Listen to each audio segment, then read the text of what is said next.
Hey everybody, Tom Davis here, America's Canine Educator. Hope everyone's doing well out there.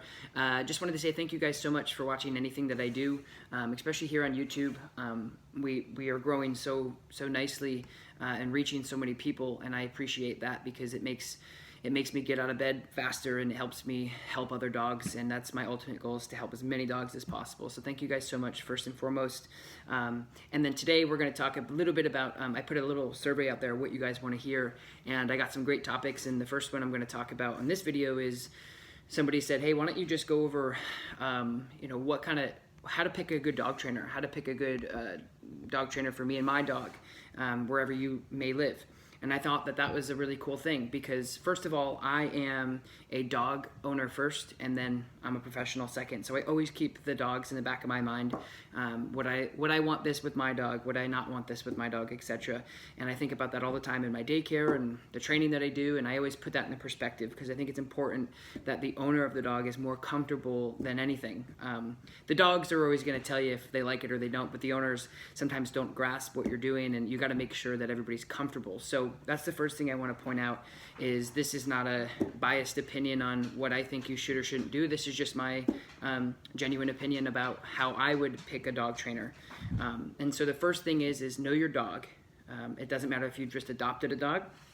It doesn't matter if you got a puppy, if you've paid $10,000 for the dog, whatever it may be. Just know what you have.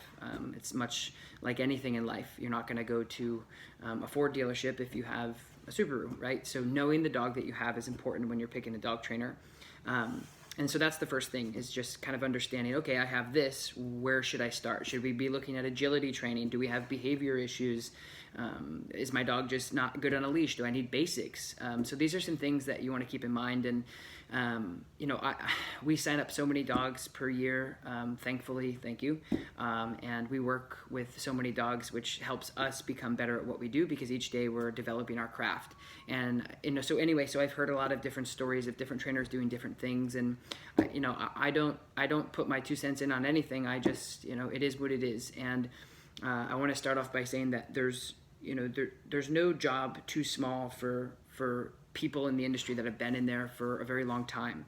However, I also believe that people need to stay in their lane and do the things that they're good at, especially when it comes to dogs. So like myself, I've been working with dogs professionally for a good amount of time, and I stay in my lane. So I don't go out there and say, hey, I want to work with all the puppies, or I don't take in all the puppies. We have different trainers in my company that do that for me, or do that for us. And so making sure that when you're picking a dog trainer or a dog training company, that they have different people within the association or company that can handle and or deliver the best quality training that you want. Meaning, if I didn't have another puppy trainer, I would say I can't work with you and your puppy because my head's too cluttered with all the behavior modification and aggression and advanced obedience that I do. So making sure that the company is versatile and they can help you with everything that you need. That way you don't have to say, okay, well, you do obedience, but you don't do agility, or you don't do, I want to do personal protection or something. Then you're going to have to move companies. So that's one thing to keep in the consideration, that making sure you're picking a versatile dog training company or a dog trainer.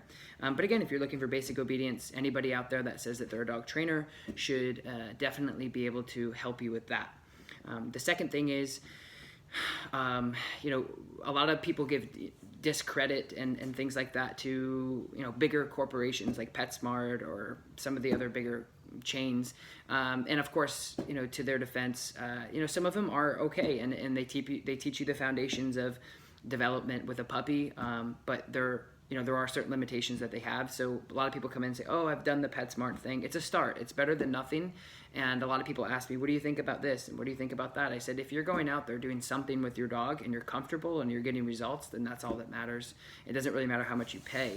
But sometimes you do have to go outside of the chain, if you will, corporation, because there's only so much they can do. So going to a PetSmart trainer is not necessarily a terrible thing. I don't want anybody to think that it is, because some of them are, pretty good actually with basic stuff and developing food drives and things like that. So those are okay. And then I think the biggest thing that I would say with this topic is website. I think personally for me, I think every dog or every business should have some sort of platform I know a lot of great trainers who don't have social media and they're really good.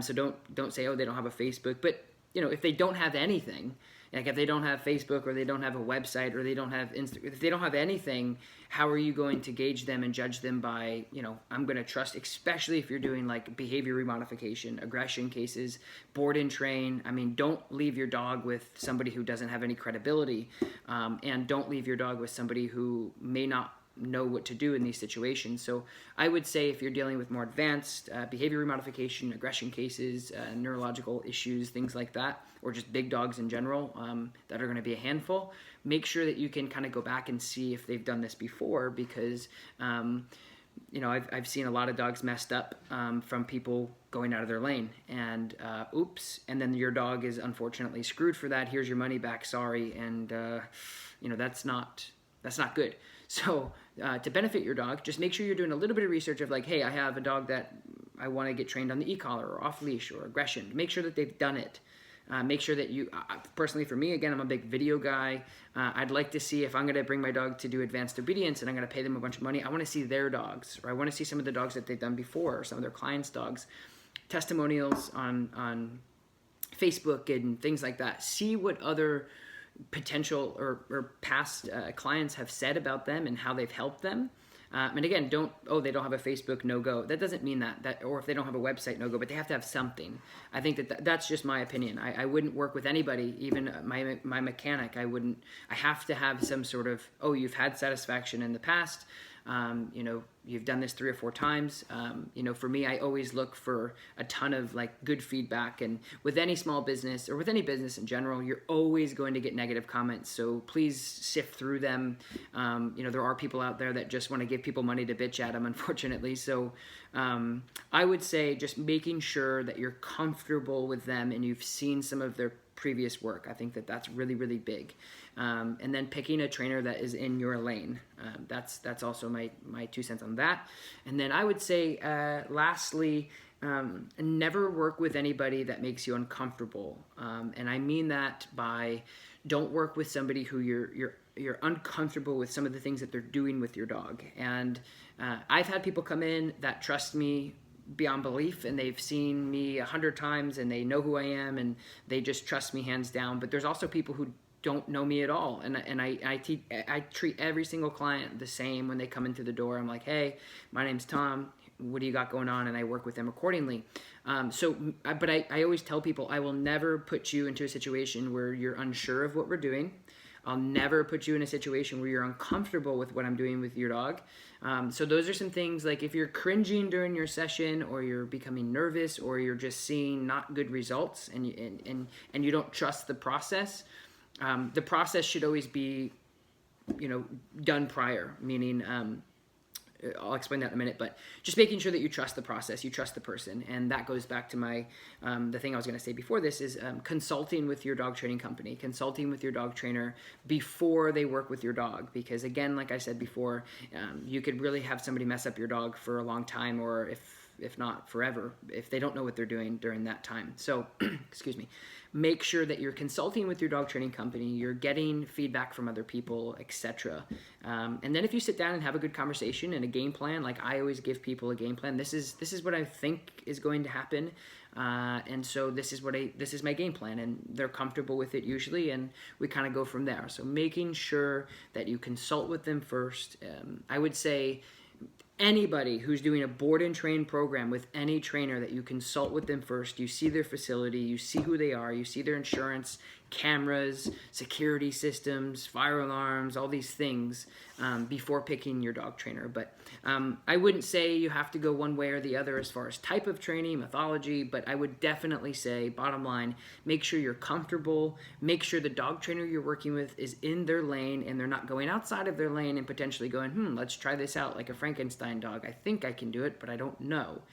So making sure you're super comfortable with all of that, and I think that you would benefit from working with somebody who you're really comfortable with regardless. I always look for certain certifications. and certain association things, like if they're a member of the IACP, International Association of Canine Professionals, etc., etc., etc. So anyway, those are some tips from me for you guys to go out and pick your dog trainer for what you guys want to do, and I hope it helps. And if it does, please like this, share it with anybody else, and comment below if you guys want to know anything else. I'm going to be doing a lot of these little short 10-minute videos, but I hope it helps, and I appreciate you guys so very much for watching this, and I will talk to you guys later. Peace.